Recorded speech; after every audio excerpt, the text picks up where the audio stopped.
अस्सलामुअलैकुम and hello to everyone. I hope कि आप सब लोग ठीक ठाक होंगे और अपनी जो है लाइफ को एंजॉय कर रहे होंगे और इस गर्मी को भी ज़रूर एंजॉय कर रहे होंगे। तो हम लोगों ने जो एक सीरीज़ स्टार्ट की थी बायोलॉजी की, जो है वो introduction to biology first year का जो फर्स्ट चैप्टर है, उस सीरीज़ का जो है वो आज हम लोग लास्ट टॉपिक देखेंगे, जो कि क्या है, biology and services of Mankind. अब इसमें देखेंगे कि बायोलॉजी ने क्या क्या सर्विसेज दी हैं in the betterment of life. Mankind की जो लाइफ है उसकी बेटरमेंट के लिए, उसके सर्वाइवल के लिए जो सर्विसेज हैं बायोलॉजी की, वो क्या हैं।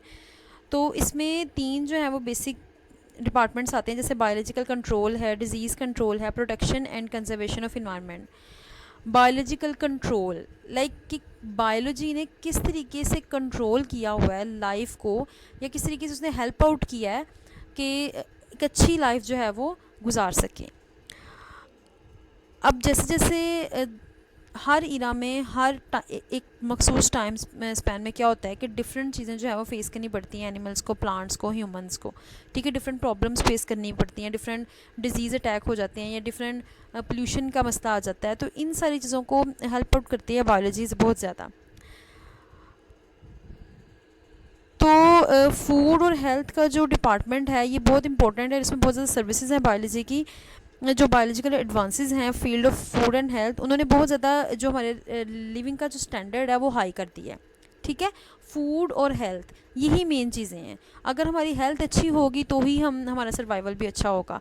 और फूड की अगर नीड अगर ज़्यादा है, अगर पॉपुलेशन को अगर हम देखें तो उसकी बहुत ज़्यादा बढ़ रही है, जैसे जैसे वक्त गुजर रहा है, तो उस पॉपुलेशन की जो नीड है वो क्या है, फूड है। फूड जो है वो हमारी बेसिक नीड है। तो अगर हमारी फूड अच्छी होगी, अगर हम फूड बेहतर लेंगे, अगर हमारी रिक्वायरमेंट के अकॉर्डिंग है हमारा फूड, जितनी भी पॉपुलेशन को चाहिए है, तो फिर ही जो है वो लिविंग का स्टैंडर्ड भी अच्छा होगा। तो अब क्या करते हैं कि मैंने अभी बताया कि जैसे पॉपुलेशन बढ़ रही है तो फूड की नीड भी क्या हो रही है, वो बढ़ रही है। तो उस नीड को ओवरकम करने के लिए अगर हम नॉर्मल वाली लाइफ में जो है तो वो टाइम लेती हैं, जो क्रॉप्स है वो ग्रो करने में, एनिमल्स ग्रो करने में वो टाइम लगा लेते हैं। तो इस तरीके से जो फूड की रिक्वायरमेंट है वो पूरी नहीं होती। तो बायोलॉजिस्ट ने इस मसले का ये हल निकाला कि उन्होंने क्या किया, उन्होंने जो डिज़ायर्ड जीन्स थी, कोई ऐसी जीन्स जो कि बेटर जो है वो क्वालिटी दे सके फूड की, या जल्दी जो है वो ग्रो करवा सके, ऐसी जीन जो है वो इंट्रोड्यूस करवाई प्लांट्स के अंदर, और उनसे फिर मल्टीपल कॉपीज़ तैयार करके फूड की जो जो रिक्वायरमेंट थी उसको पूरा किया।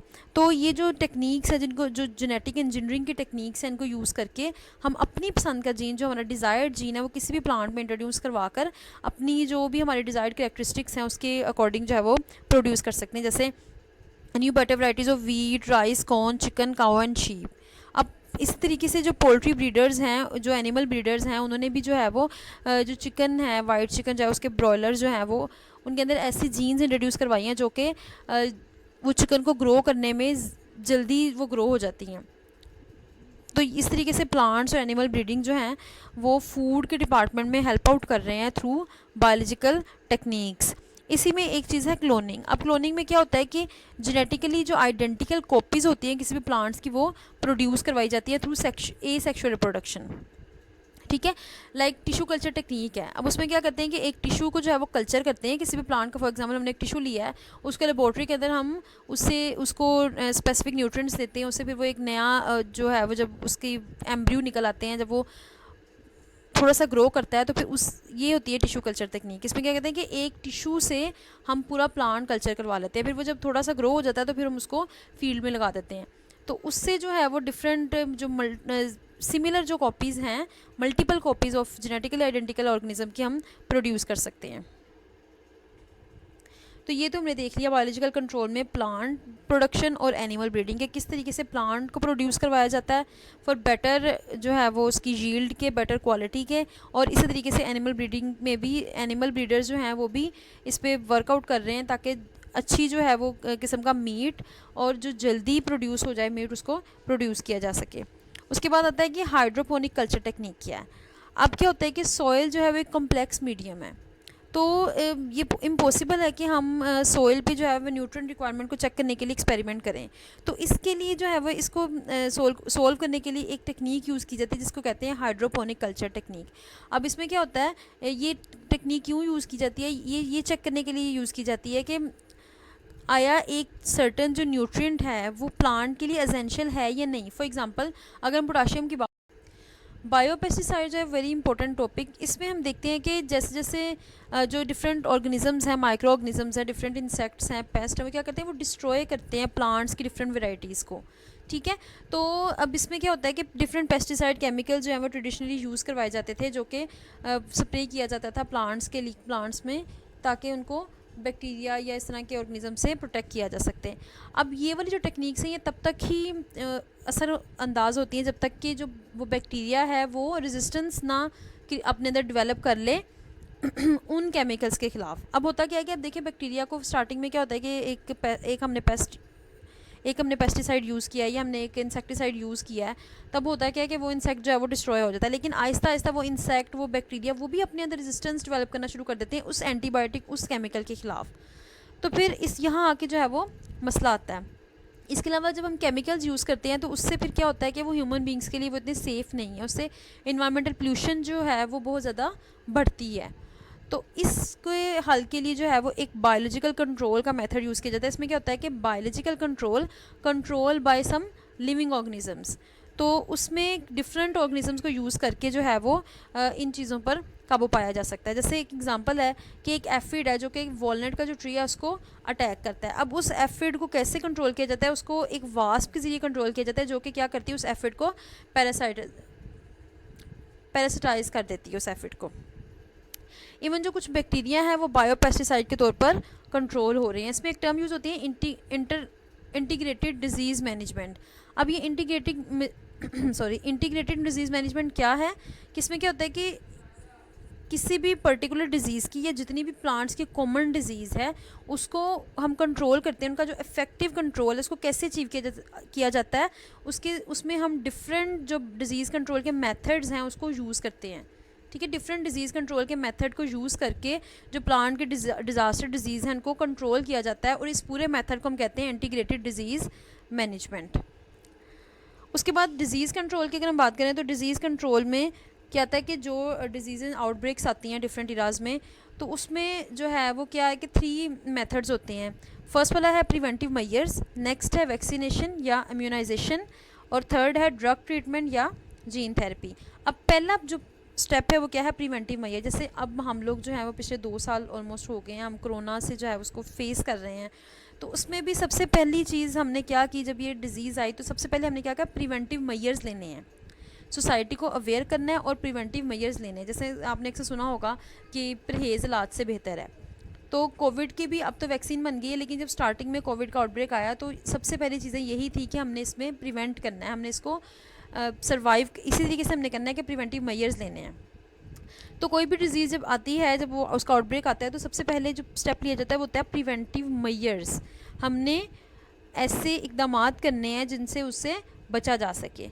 ठीक है, जैसे ये डिफरेंट डिजीज़ हैं, लाइक एड्स है, एक्वायर्ड इम्यून डिफिशेंसी सिंड्रोम, जो कि पैदा होता है HIV वायरस है, ह्यूमन इम्यूनो डेफिशिएंसी वायरस। इससे अब अगर हम इसका देखें तो ये स्प्रेड कैसे होता है, फ्री सेक्सुअल कॉन्टैक्ट से, ब्लड ट्रांसफ्यूजन से, या कंटामिनेटेड सिरिंजेस यूज़ करने से, या इंस्ट्रूमेंटल जो इंस्ट्रूमेंट्स होते हैं मेडिकल के, सर्जरी के, वो अगर कंटामिनेटेड है तो उससे ये डिज़ीज़ पैदा होती है।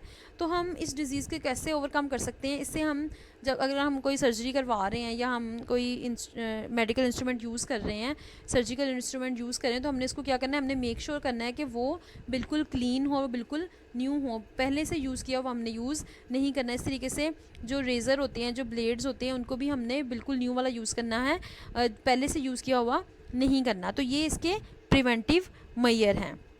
तो डॉक्टर एडवाइस करते हैं कि आप इन फ्रंट्स पे प्रिकॉशंस लें, ताकि जो डिज़ीज़ है उसके साथ आपका कॉन्ट्रैक्ट ही ना हो, जो कि प्रेजेंट में इनक्योरेबल है। ये एड्स जो है ये इसका कोई इलाज नहीं है, इसको आप प्रिवेंट कर सकते हैं। इसी तरीके से अगर हेपेटाइटिस की बात करें, जो कि एच वायरस से पैदा होता है, वो भी ब्लड ट्रांसफ्यूजन्स के थ्रू जो है वो पैदा होता है। तो अगर आप ब्लड दे रहे हैं तो आपने मेक श्योर करना है कि जो सिरिंजेस यूज़ हो रही हैं, जो भी इंस्ट्रूमेंट्स यूज़ हो रहे हैं, वो कि क्या हो, वो क्लीन हो और वो बिल्कुल न्यू हो। अब नेक्स्ट है वैक्सीनेशन। अब क्या होता है कि प्रिवेंटिव मेजर्स हमने कर लिए हैं अपने तौर पे, वो हो गए हैं। अब वैक्सीनेशन क्या होती है कि वैक्सीन बेसिकली क्या है कि कोई भी पैथोजेनिक जो ऑर्गेनिज्म है जो कि डिज़ीज़ प्रोड्यूस कर रहा है, डिज़ीज़ कॉजिंग जो एजेंट्स होते हैं उनको हम कहते हैं पैथोजन। तो वही पैथोजेनिक बैक्टीरिया जो कि डिज़ीज़ जो डिज़ीज़ प्रोड्यूस कर रहा है उसके डेड सेल से जो है वैक्सीन तैयार की जाती है, जो कि क्या करती है कि इम्यूनिटी डेवलप कर देती है उस डिज़ीज़ के ख़िलाफ़ बॉडी के अंदर। अभी जो वैक्सीनेशन की टर्म है ये सबसे पहले एडवर्ड जेनर ने 1796 में डिस्क्राइब की थी। उसने काउपॉक्स पस, जो कि उस वक्त बहुत ज़्यादा डेंजरस डिज़ीज़ थी जिसकी वजह से बहुत से लोगों की जो है वो जान चली गई थी, तो उसने काओ से जो है वो ये वैक्सीनेशन की वैक्सीन तैयार की थी उस डिज़ीज़ के ख़िलाफ़, और वो सक्सेसफुल रही थी। इसलिए इसका जो वर्ड है वैक्सीन, ये लैटिन वर्ड वैका से लिया गया, इसका मतलब है काओ। तो अब वैक्सीनेशन क्या होती है कि वैक्सीनेशन क्यों करवाई जाती है, ये इसलिए करवाई जाती है ताकि बॉडी के अंदर जो है वो इम्यून सिस्टम जो है डेवलप किया जा सके, उस बॉडी के उस डिज़ीज़ के ख़िलाफ़ बॉडी के अंदर इम्यूनिटी डेवलप करवाई जा सके। बहुत सी डिजीज़ के जो वैक्सीनेशन है वो अर्ली लाइफ में लगवाई जाती है ताकि बॉडी के अंदर जो है वो उस बीमारी के ख़िलाफ़ इम्यूनिटी प्रोड्यूस हो सके। अब ये क्लेम किया जाता है कि जो स्मॉल पॉक्स है ये वैक्सीनेशन की वजह से, इनोकुलेशन की वजह से दुनिया से जो है वो एलिमिनेट हो चुकी है। अब साइंटिस्ट जो है वो एफर्ट कर रहे हैं कि एड्स के ख़िलाफ़ भी ऐसी कोई वैक्सीन तैयार कर रही है, जैसे कोविड के ख़िलाफ़ भी वैक्सीन जो है वो बन चुकी है। अब उस वैक्सीन को लगाने से क्या होगा कि हमारी बॉडीज़ के अंदर एक इम्यूनिटी डेवलप हो जाएगी कोविड के वायरस के ख़िलाफ़। अब अगर हमें कोविड का वायरस अटैक भी करेगा तो हमारी बॉडी में जो उसकी वो सिम्टम्स हैं वो डेवलप नहीं होंगे, बल्कि हमारा जो बॉडी के अंदर एंटीबॉडीज़ बनेंगी वो उसके ख़िलाफ़ उसको फाइट करेंगी। नेक्स्ट उसका स्टेप आ जाता है वो क्या है, ड्रग ट्रीटमेंट। अब वैक्सीनेशन हो गई है, अब कुछ लाइक कैंसर का जो ट्रीटमेंट है उसके लिए जो है वो ड्रग ट्रीटमेंट, जीन थेरेपी के टेक्निक्स इस्तेमाल की जाती हैं। अब क्या होता है कि अगर कोई इंसान बीमार हो गया है और उसको कोई एंटीबायोटिक असर नहीं कर रही, सबसे पहले तो उसको एंटीबायोटिक्स दी जाती हैं जो कि क्या करती हैं, बैक्टीरिया को किल करती हैं। लेकिन एंटीबायोटिक्स तब तक ही उस पर असरअंदाज होंगी जब तक कि बैक्टीरिया उसके खिलाफ जो है वो रेजिस्टेंस अपने अंदर डेवलप नहीं कर लेता। अब एंटीबायोटिक्स अगर असर नहीं कर रही तो फिर नेक्स्ट स्टेप पे जाते हैं जो कि क्या है, कीमोथेरेपी। कीमोथेरेपी में क्या होता है कि केमिकल्स को यूज़ करके कैंसेरियस जो पार्ट्स हैं उनका इलाज किया जाता है। कीमोथेरेपी और रेडियोथेरेपी दोनों जो है वो थेरेपी की टाइप्स हैं। कीमोथेरेपी में हम केमिकल्स यूज़ करते हैं और रेडियोथेरेपी में रेडिएशंस को यूज़ करते हैं। लेकिन कीमोथेरेपी की अगर हम बात करें तो इसमें ये पॉइंट आता है कि जो केमिकल्स होते हैं वो थोड़े से हमारी बॉडी के लिए डेंजरस हो जाते हैं कि वो कैंसेरियस और नॉर्मल सेल्स दोनों को किल कर सकते हैं। जो दूसरी टाइप है रेडियोथेरेपी, इसमें क्या होता है कि जो कैंसेरियस पार्ट होता है इसको एक्सपोज किया जाता है शॉर्ट टर्म रेडिएशन से। ठीक है, रेगुलर इंटरवल्स के साथ जो बॉडी किसी भी बॉडी पार्ट में अगर कैंसर है तो उस कैंसरियस पार्ट पे एक्सपोज की जाती है, उस पर लगाई जाती है वहाँ पर ये जो शॉर्ट वेव रेडिएशंस होती हैं रेगुलर इंटरवल से। इससे फिर जो है with the passage of time वो जो कैंसरियस पार्ट है वो क्या होता है, वो डिस्ट्रॉय होना शुरू हो जाता है, उसके आइसोटोप्स टूटना शुरू हो जाते हैं। इसी तरीके से जो कीमोथेरेपी है इसमें भी केमिकल्स दिए जाते हैं विद रेगुलर इंटरवल्स। लेकिन रिसेंटली जो है वो एक नई टेक्निक्स डेवलप करवाई गई है जो कि क्या है कि रिपेयर करने के लिए डिफेक्टिव जीन, अगर आपकी बॉडी में एक जीन डिफेक्टिव हो गई तो उसको रिपेयर किया जा सकता है। अब उसको रिपेयर कैसे किया जा सकता है कि किसी नॉर्मल ऑर्गेनिज्म से उस जीन को आइसोलेट किया जाता है और फिर होस्ट में बोन मैरो के थ्रू जो है वो इंसर्ट कर दिया जाता है। इसको हम कहते हैं जीन थेरेपी। अब इन तमाम डिज़ीज़ कंट्रोल के लिए जो हम कम्बैट करते हैं, हम स्ट्रगल करते हैं, इसके लिए जो है वो कम्युनिटी अवेयरनेस बहुत ज़रूरी है। अगर लोगों को पता होगा कि उन्होंने इस डिज़ीज़ से कैसे बचना है, अब डिफरेंट डिजीज़ जो होती हैं उनको हम प्रिवेंट करके ही उनसे फ़ाइट कर सकते हैं। कुछ डिजीज़ के लिए हमें वैक्सीनेशन करवानी पड़ती है और कुछ डिजीज़ के लिए ड्रग ट्रीटमेंट ज़रूरी होता है। तो अगर कम्युनिटी को पता ही नहीं होगा कि जैसे कोविड के बारे में है कि लोग कोई प्रिवेंटिव मेजर्स नहीं लेते तो फिर सफ़र करना पड़ता है।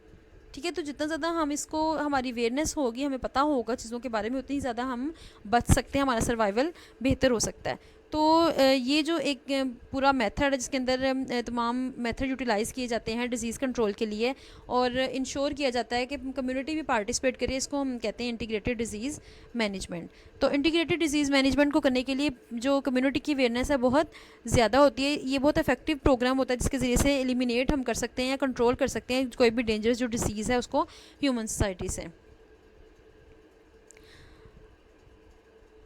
अभी हमने देखा कि फूड और हेल्थ के जो शोबे हैं, जो डिपार्टमेंट्स हैं, इनमें बायोलॉजी की सर्विसेज को, इसके अलावा जो है वो डिफरेंट डिपार्टमेंट्स में बायोलॉजी ने अपनी सर्विसेज दी हैं in the betterment of life, like जैसे क्लोनिंग है, प्रोटेक्शन एंड कंजर्वेशन ऑफ तो इसमें क्लोनिंग को अगर हम देखें तो अभी हमने इसके बारे में डिस्कस किया कि क्लोनिंग क्यों की जाती है, कि यूजेनिक एम्स को अचीव करने के लिए जो है क्लोनिंग की जाती है। क्लोनिंग में होता क्या है कि इसमें हम जेनेटिकली आइडेंटिकल कॉपीज़ जो हैं वो ऑर्गेनिजम्स की तैयार करते हैं। तो क्लोनिंग में होता क्या है कि ये एसेक्सुअल रिप्रोडक्शन होती है, और इसमें इसका प्रोसीजर क्या है कि क्या होता है कि एक जो फर्टिलाइज्ड एग है उसका न्यूक्लियस उसमें से रिमूव कर लिया जाता है, और उस न्यूक्लियस की जगह पर एक फुली फर्टिलाइज जो डेवलप्ड ऑर्गेनिज्म है उसका न्यूक्लियस डाल दिया जाता है। अब क्या होता है कि उससे फिर जो है वो किसी वोम ने उसको ट्रांसफ़र कर दिया जाता है, वहाँ पे ऑर्गेनिज्म वो डेवलप हो जाता है। अब वो जो ऑर्गेनिज्म डेवलप हुआ है उसके अंदर वो तमाम की तमाम कैरेक्टरिस्टिक्स होंगी जो कि न्यूक्लियस उस ऑर्गेनिज्म जैसी होगी जिसका न्यूक्लियस के अंदर इंसर्ट किया गया। तो ये क्या होगा, ये जेनेटिकली आइडेंटिकल कॉपीज तैयार करेगा उस ऑर्गेनिज्म की जिसका न्यूक्लियस के अंदर इंसर्ट किया हुआ है। तो अपनी कोई भी डिज़ायर्ड जीनोटाइप अचीव करने के लिए जो है क्लोनिंग का प्रोसेस जो है उसको डेवलप किया जाता है, उसको यूज़ किया जाता है। इसके अलावा एक और टाइप होती है क्लोनिंग, उसमें क्या किया जाता है कि जो सिंगल एग होता है या अर्ली जो एम्ब्रियो होता है उसको क्या कर दिया जाता है, ये सेपरेट एम्ब्रियोज़ में डिवाइड कर दिया जाता है। अब वो जो सेपरेट एम्ब्रियोज़ है, लाइक एक एग है या एक एम्ब्रियो, उसको 3 एम्ब्रियोज़ में डिवाइड कर दिया गया है। तो वो जो एक एग था उससे 3 एम्ब्रियोज़ 3 ऑर्गेनिज्म प्रोड्यूस होंगे। तो वो 3 के 3 ऑर्गेनिज्म जो होंगे वो क्या होंगे, वो आइडेंटिकल होंगे, वो जेनेटिकली आइडेंटिकल होंगे क्योंकि उनके पेरेंट जो है वो सिमिलर है, उनका जो जितना भी वो स्कीम है, जो पेयरिंग स्कीम है वो सेम है। उनमें ये होगा कि जो ऑफस्प्रिंग होगा इस टाइप की क्लोनिंग से जेनेटिकली आइडेंटिकली होगा, लेकिन उनके अंदर दोनों पेरेंट्स के क्रोमोसोम्स होंगे। इस तरह की क्लोनिंग जो है वो यूज़ की जाती है जेनेटिकली आइडेंटिकल कैटल और अदर फॉर्म एनिमल्स को प्रोड्यूस करने के लिए। तो अब वैल्यूएबल एनिमल्स और जो वैल्यूएबल जो प्लांट्स हैं उनकी प्रोडक्शन के लिए, रैपिड प्रोडक्शन के लिए जो क्लोनिंग का प्रोसेस है वो यूज़ किया जाता है। अब क्लोनिंग जो है वो हायर जो एनिमल्स हैं, लाइक एनिमल जो है वो प्लांट जैसे ह्यूमंस हैं इनके ऊपर एप्लीकेबल नहीं है, लेकिन बायोलॉजिस्ट पे वो सर्च आउट कर रहे हैं कि आया ये एथिकली पॉसिबल होगा, कि इस पे कंट्रोवर्सी है इस इशू पर कि ह्यूमन क्लोनिंग होनी चाहिए या नहीं। नेक्स्ट अगर हम देखें protection and conservation of environment, कि प्रोटेक्शन और कंजर्वेशन में क्या रोल है बायोलॉजी का। अब क्या होता है कि जो इंडस्ट्रियलाइजेशन है with the passage of time industrialization बहुत ज़्यादा बढ़ गई है, जिसकी वजह से पोल्यूशन बहुत ज़्यादा बढ़ रही है। अब क्या होता है कि इंडस्ट्रीज़ का जो भी वेस्ट होता है वो सारा का सारा एयर में जाके हमारी एयर को क्या कर रहा है, प्ल्यूट कर रहा है। Tons of industrial waste effluents जो कि सॉलिड फॉर्म में भी होते हैं, लिक्विड फॉर्म में होते हैं और गैस में भी होते हैं, वो क्या करते हैं, वो हमारे इन्वायरमेंट में जाते हैं और उसको प्ल्यूट कर रहे हैं। और इसके अलावा बहुत सी कार्सिनोजेनिक जो मटेरियल्स हैं, जो कि गैसेस हैं, वो प्रोड्यूस हो रही है हमारे इन्वायरमेंट में। जो ऑटोमोबाइल्स यूज़ करते हैं, जो टैनिंग जो इंडस्ट्रीज़ हैं उसमें से क्रोमियम जो है प्रोड्यूस होता है, जो ऑटोमोबाइल में से लेड निकलता है, वो सारी की सारी जो हैवी मेटल्स हैं ये नॉन एसेंशियल मेटल्स होती हैं जो कि हमारे लिए बहुत ज़्यादा डेंजरस होती हैं। क्या होता है, अगर सॉइल में जा रही हैं तो सॉइल से ये प्लांट्स में जाती हैं और प्लांट्स को डिस्ट्रॉय करती हैं, और प्लांट से फिर जो है वो ह्यूमन्स उसको प्लांट्स खाते हैं तो उन तक जाते हैं। तो डायरेक्टली और इनडायरेक्टली जो हैवी मेटल्स हैं ये हमारे पोल्यूशन को भी डिस्ट्रॉय कर रही हैं और हमारी फूड में भी जाकर इसको डिस्ट्रॉय कर रही हैं। तो ये जो प्रॉब्लम है ये बहुत ज़्यादा ज़रूरी है कि इसको एड्रेस किया जाए। अगर इसको एड्रेस ना किया गया तो हो सकता है कि जो बायो कंपोनेंट्स हैं वर्ल्ड के इकोसिस्टम के, उनको इरिपेयरेबल जो है वो लॉस सफ़र करना पड़े, जिसकी वजह से हो सकता है कि with the passage of time इस प्लानट पे जो लाइफ है वो ये प्लानट जो है लाइफ को सपोर्ट ना कर सके। जैसे अगर हम इन्वायरमेंट की बात करें तो हम बहुत ज़्यादा सडन आउटब्रेक देख रहे हैं अपने इन्वायरमेंट में। इन्वायरमेंटल डिवास्टेशन हो रही हैं जो कि बहुत ज़्यादा चेंज हो गई है। अगर हम थोड़ा सा टाइम पीछे जाएं, इसको हम ऑब्ज़र्व करें, एनालाइज़ करें, तो हम देखेंगे कि इन्वायरमेंट की जो स्कीम है वो चेंज हो गई है टोटली। तो ये सारा का सारा जो है ये डिफरेंट इंडस्ट्रीज़ की वजह से, और जो हम अब खुद जो हमारे हाउस होल्ड वेस्ट है, जो हम मशीन्स यूज़ करना शुरू हो गए हैं बहुत ज़्यादा, उससे जो गैसेस निकलती हैं, जो डिफरेंट केमिकल्स निकलती हैं, वो सारी की सारी चीज़ें हमारे इन्वायरमेंट को डिस्ट्रॉय कर रही हैं। तो इस प्रॉब्लम को सफ़र करने के लिए, इससे ओवरकम करने के लिए जो बायोलॉजिस्ट जो हैं वो क्या करते हैं, वो बायो रेमिडिशन की तरफ जा रहे हैं। केमिकल्स को कहते हैं ना यूज़ करें, केमिकल्स को जब यूज़ करते हैं तो वो केमिकल्स भी हमारे लिए डेंजरस हैं। तो बायो रेमिडिशन क्या है कि रिमूवल और डिग्रेडेशन ऑफ इन्वायरमेंट प्लूटेंट्स, वो वाली चीज़ें, वो वाली एजेंट जो पोल्यूशन कॉज कर रहे हैं उनको डिस्ट्रॉय किया जाए by using some living organism को यूज़ करके रेमेडीज़ बनाई जाएँ। रेमेडी जो है वो फॉर एग्ज़ाम्पल अगर हम देखें तो एलजी के ऊपर बहुत सी स्टडीज़ हुई हैं जो कि ये बताती हैं कि जो एलजी है उसको यूज़ किया जा सकता है बायो एब्जॉर्प्शन पे। अब एलजी क्या करती है कि वो एब्जॉर्ब कर लेती है इन हैवी मेटल्स को। अब एलजी को हम आम तो यूज़ नहीं करते, ना फूड के लिए वो यूज़ होती है, लेकिन एलजी जो है पायनियर स्पीशी है इस अर्थ पे। तो एलजी क्या करती है कि वो जो हैवी मेटल है इसको एब्जॉर्ब कर लेती है, जिसकी वजह से वो जो सॉइल है उसके अंदर हैवी मेटल की अपटेक कम हो जाती है और प्लांट्स इससे प्रोटेक्ट हो जाते हैं। इसके अलावा जो बायोलॉजिस्ट हैं वो वर्कआउट कर रहे हैं कि इंडेंजर्ड स्पीशीज़ की लिस्ट बनाई जा सके ताकि लोगों को अवेयर किया जा सके कि इन एनिमल्स की आपने प्रोटेक्शन करनी है, इनका शिकार नहीं करना। कुछ एनिमल्स का इतना ज़्यादा शिकार करते हैं कि वो उनकी नस्लें जो हैं वो कम होना शुरू हो जाती हैं, वो एक्सटिंक्ट हो जाते हैं।